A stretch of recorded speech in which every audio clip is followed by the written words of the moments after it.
to me, many of you right now, life's got you up against the rope, and you got to do me a favor. Like, you can't give up. You can't give in. Pain is temporary. Pain is your friend. Pain is going to take you to the next level. When you go through pain, I know what you're feeling. I know exactly because I've been there. I've done that. But you got to work through it. And the reason why most of you are not successful is because every single time stuff not going your way, you give up, you quit, you let go, and people feel weakness. They feel it. You can feel when somebody's not committed. It's hard to defend yourself when the murmuring of the voice of accusation is stronger on the inside than the voice of all the critics on the outside. Guilt is not just about what others are saying about you. It is what you are saying about yourself. Who is renting space in your mind? Who are you giving your thought life access to? I mean, why in the world would we be talking about what we might be thinking about? Because nobody really realizes this, but the mind is the battleground. You know, whatever you think about in abundance is most likely what you're going to see in your life. And there are all types of things battling for your thoughts. Because as a man thinketh, then in his heart so is he. The progression is affect your thinking first, and then get it in your heart, and then you become that. And I'll start it off with your thinking. It is the condemnation that comes upon you. It is the struggle that lives down inside of you that you say, what was I thinking? Have you ever looked back at something and you just wonder, what was I on to do that? What happened? Did somebody put something in my coat? What happened that I went that far? See, this one of the things that we do with guilt, because it is such a heavy burden to carry. It's a heavy burden because it can only exist in places where you care. So it becomes a heavy burden to carry. So what we do is we change the narrative of what happened to make the memory more palatable.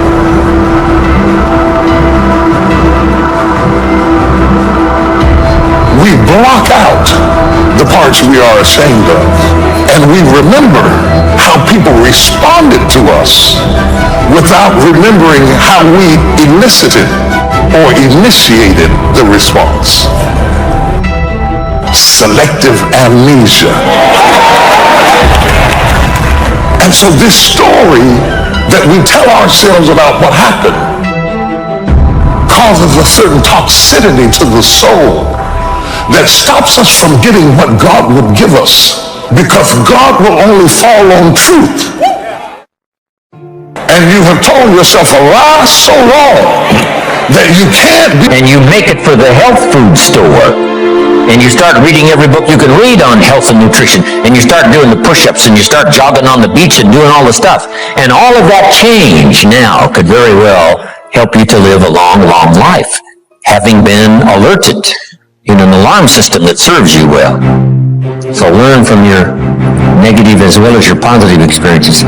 Here's the next: learn from other people's experiences. That's how you get smarter in a shorter period of time. Somebody that's been through it for 5 years and they wrote a book, and the book, if you read it, could save you 5 years, cost $30. You can't miss that kind of education. Best to get the information before. Yes, we can recover. Yes, we can come back, from the grave, practically. Yes, we can come back from bankruptcy and disaster and poor health. But wow, if we had the information up front that would save us some of those years of disaster, how much better that would be. So learn from other people's experiences, both negative and positive. If a guy's messed up his life for 40 years, you just have to say, John, would you spend the day with me? And I'll bring my notebook and take good notes. Good-looking guy like you, beautiful family, every reason to do well, and you threw it all away. Teach me for a day how you messed it all up. And you just take good notes so that the same thing doesn't happen to you. So learn from your experience, learn from other people's experiences. If you learn, life is worthwhile. Here's the second if. If you try, you've got to now try something from what you've learned. We've talked about that now earlier. Take action.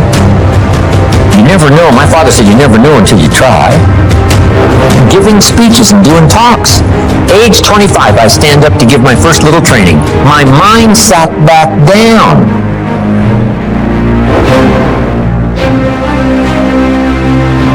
I open my mouth and nothing comes out. My knees are knocking like this. The sweat is pouring. It's called terror, in case you haven't tried it, right? But I got through it somehow. It was so bad, if I hadn't have been doing the class, I'd have gone home. Right? It was bad, but I got through it. And then I did it again. You know, I didn't know if I should even try again. But sure enough, I had the kind of mentor and the kind of teacher who said, hey, that's nothing. You know, what if you go up to bat and you strike out? Does that mean it's over? I said, no, it's not over. It's just over for one time up at bat. And then another time and another time. Pretty soon you connect. And pretty soon you get good enough to do well. And then pretty soon you get good enough to win the game. And then pretty soon you get good enough to take home the trophy. So you just keep trying. The third if that makes life worthwhile is if you stay. You've got to hang in there. Some people plant in the spring and leave in the summer when it used to be a little too stiff without, gestures. So make this note, it's not just what you say, it's how you say it. Style, sincerity, the way you present it, heart, soul, from deep inside, commitment, dedication, wrapped up in your language so that now when you present it, hey, it becomes incredibly effective. Next is vocabulary. The better your vocabulary, the better you can share ideas that are meaningful, find words now to use that you couldn't use before. If you were very limited in your ability to comprehend because you had such a small vocabulary, that no matter what someone said, it would still be confusing. No matter what they said, it still might not make sense. They said it clear, but you couldn't see it. And sometimes that's because the vocabulary is so limited that it doesn't have the ability to register the scene on the screen of your consciousness. What if you could only see the world through this little tiny hole? You would be inclined to say, the world is like this. And all of us would say, no, the world is like this. This person would say, no, it's like this. How come they keep insisting the world is like this? Holding in his chin tucked down and he's frowning. This one ain't gonna be easy. All right, this one's gonna take all my skill to get his arms unfolded, make him a little more comfortable, get that frown off of his face. What can I do? I've got to reach in my bag for some good stuff, right? To see if I can't sort of change the situation. And what causes us now to do those amendments in our presentation? It's reading someone's body language, right? What's happening? Here's the next one. You've got to read what you hear. If it's a two-way conversation, you've got to listen as well as talk. Mama said 2 ears, 1 mouth. Listen twice as much as you talk at least, maybe more. Listen so that you can now know how to proceed, especially if you're talking to a child. You listen so that you know how to proceed. And by listening, you pick that up. Here's the next one. You've got to pick up the emotional signals, how you feel, whether you're coming on too strong, whether you should be stronger or easier this time. That's an art in reading. First, what you see. Second, what you hear. Third, read how you feel. Now, this is where women really have it made. Being able to feel, sense. And they pick it up. Men can learn better on how to pick up these emotional signals, but women seem to have it. Because there's no use going on and on. If the signal should have told you, no, this is not the time. This is too strong. Picking up not only what you see and what you hear, but what you feel. Now here's the last one.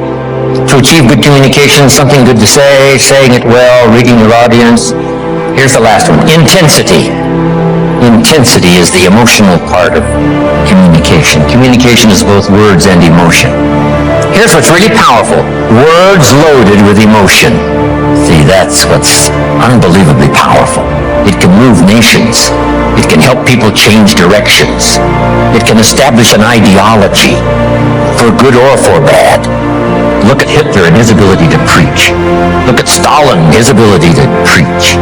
Lenin, as wrong as they were, they believed it with all of their heart. Disastrous results, but they put everything they had into it. The emotional content was unbelievable.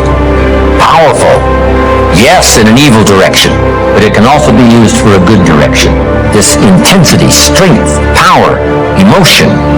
Now here's the craft, and conversation is a craft. Don't get lazy in learning this craft, because it'll serve you so well at home, it'll serve you so well in the marketplace, it'll serve you so well in your career and making your fortune. This craft of communication. Here's the combination. Well-chosen words mixed with measured emotion. Not only do the words have to be well-chosen, the emotion has to be well-measured. Welcome to our channel where we believe in the power of positive thinking and the ability to break free from negative thought patterns. In today's video, we are going to talk about how we can break our negative thinking and cultivate a more positive mindset. Whether we are feeling stuck in a cycle of self-doubt, fear or negativity. This video is for you. Let's dive in. Understanding negative thinking.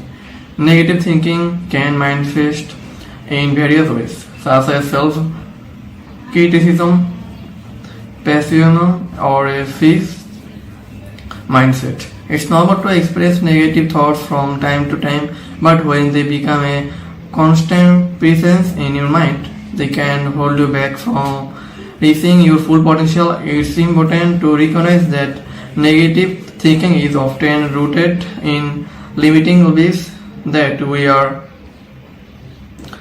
internalized over time. These beliefs can stem from past experience, societal influence, or even our own perception of ourselves. Challenging limiting beliefs. The first step is breaking negative thinking is to identify and challenge our limiting beliefs. Take some time to reflect on the thoughts that hold you back and ask yourself where this stem from. Are they based on evidence or simply assumption? By questioning the validity of these beliefs, you can start to weaken their hold on your mindset. Remember, just because we have always believed something to be true does not mean it is. Cultivating a growth mindset. Once you have begun to challenge your limiting beliefs, it's time to cultivate a growth mindset. Embrace a growth mindset means believe in your ability to learn, grow and change. Instead of viewing challenges as obstacles, see them as opportunities for growth and learning. By adopting this mindset, you can shift your focus from what you can do to what you can achieve with effort and perseverance. Practicing self-compassion. Breaking negative thinking also involves practicing self-compassion. It's easy to be hard on ourselves when things don't go as planned. But self-compassion involves treating yourself with kindness and understanding. Especially in difficult times, we be mindful of your self-talk and replace self-criticism with words of encouragement and support. Remember, you are deserving of compassion just like anyone else. Surround yourself with positivity. In addition to work on your internal dialogue, it's important to surround yourself with positivity. This can mean spending time with supportive friends and family, checking out inspiring content, or engaging to activities that bring you joy. By immersing yourself in a positive environment, you can counteract the effects of negative thinking and reinforce a more optimistic outlook. Practicing mindfulness. Mindfulness can be a powerful tool is breaking negative thinking patterns. By practicing mindfulness, you can become more aware of your thoughts and emotions without judgment. This awareness allows you to observe negative thinking patterns as they arise and choose how to respond to them. Through mindfulness practices such as meditation or deep breathing, you can cultivate a sense of calm and clarity that can help counteract negativity. Seeking professional help. If you find that negative thinking is significantly affect your daily life and well-being, don't hesitate to seek professional help. A mental health professional can provide guidance and support as you work through underlying issues and develop strategies for breaking negative thought patterns. Remember, asking for help is a sign of strength, not weakness. Breaking negative thinking is a journey that takes time and effort, but it's a journey worth embarking on. By challenging limiting beliefs, cultivating a growth mindset, practicing self-compassion, surrounding yourself with positivity, practicing mindfulness, and seeking professional help when needed, you can break free from the grift of negative thinking and embrace a more positive outlook on life. Remember, you have the power to shape your thoughts and create the mindset that serves you best. Thank you for watching, and we will see you in the next video.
you.